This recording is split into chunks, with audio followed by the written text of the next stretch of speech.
You so much, Secretary of State. We'll now have invite Ms. Tiina Saluti, Counsellor at the EU Delegation, to make a contribution from the floor. And basically, given the EU's commitment to supporting sustainable development, how can the EU further support this initiative? And what are your views on its efficiency and sustainability? Is it on? Yes. Thank you, and good afternoon, ladies and gentlemen. Thank you so much for the invitation. Just a word to present myself. I'm Tiina Saluti. I work at the EU delegation here in New York. And part of my work here will be to lead the EU team in the negotiations on the FFD4 outcome. And I must say, as a non-expert in the area of public finance, this has been an eye-opening week in terms of understanding. And I'm very impressed by the depth and richness of the discussions here on the various elements. And if there's one takeaway from this is how important it is to get it right on the issue of public finance and to focus on this priority area. I just wanted to quickly also share another aspect of that is more personal than professional, is that I started my career in the customs administration in Finland. And at the time, the EU had launched the Fiscalis and customs programs, which are very much an example of communities of practice, whereby the member states of the European Union support and exchange between them to exactly for the same kind of work and the same kind of objectives as I've heard in the course of this panel. And so while I am no expert in this area as such, I recognize the immense value of such programs. And I feel very proud that the European Union is supporting these projects in the PALOP-TL countries. Just to say a few words from my colleagues who are very involved in this particular work and who couldn't be here today. Who did send me some points on exactly the questions you're putting, is and how the EU could further support this work.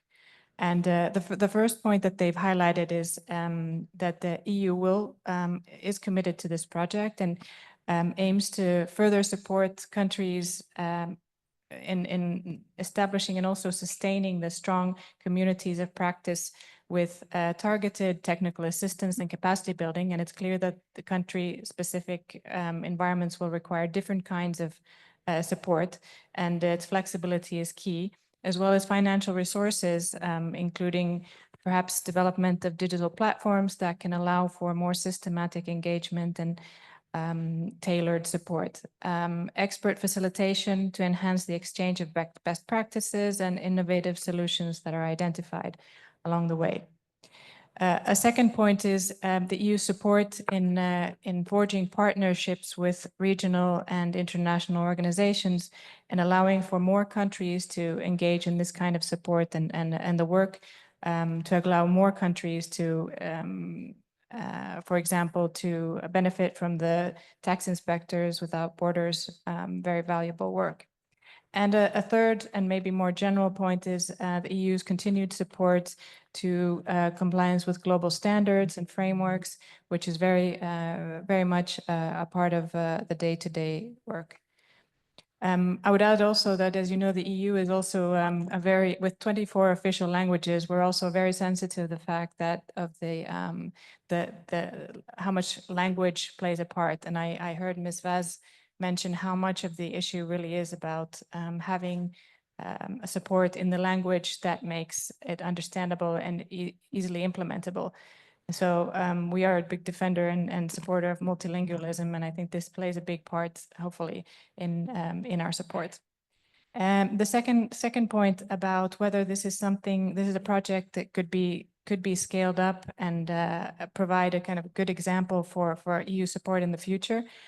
I would start by stressing that this is indeed the time to start identifying and communicating about the advantages, about the strengths and weaknesses of this project, because the next framework for EU support will start its preparations very soon.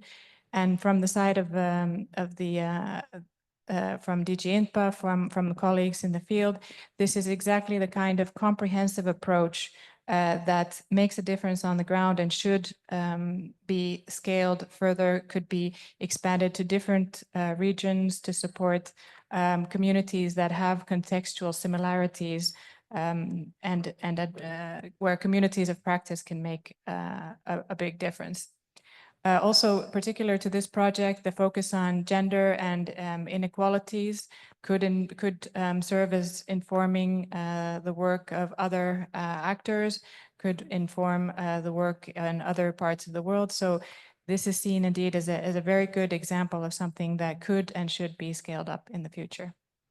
And just a last message of thank you and appreciation from my colleagues who do work in this area for all the great work and the great collaboration. And they hope this is a basis for continued strategic dialogue between actors in this project. Thank you. Thank you so much for those remarks from the EU.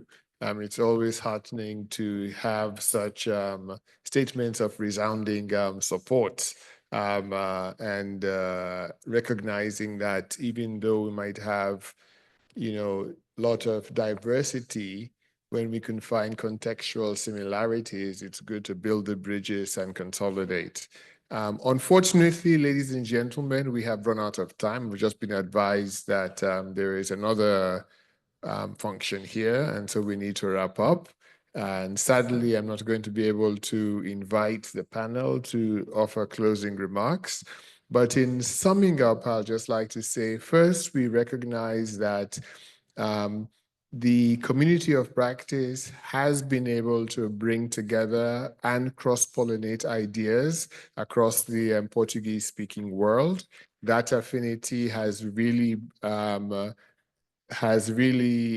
done wonders for the countries as they learn from each other and as they also share what's working in their contexts. Secondly, I think what I heard from a lot of the examples that have been the country examples is that progress is being made, and that as the countries seek to consolidate the progress and look forward to addressing the remaining challenges, they can count on a lot of development partners, some of whom have spoken in this context.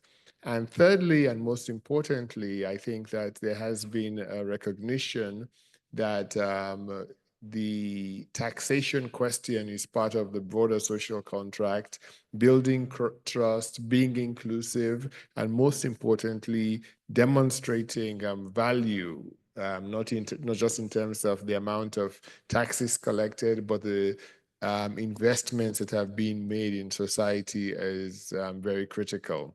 And so from the UNDP perspective, we stand ready to continue working with you through our country offices and even here from here at headquarters, and also laud the other development partners who have contributed in this context. So I'd ask the brave souls who have stuck it out and are still with us to join me in congratulating an excellent panel for exposing this.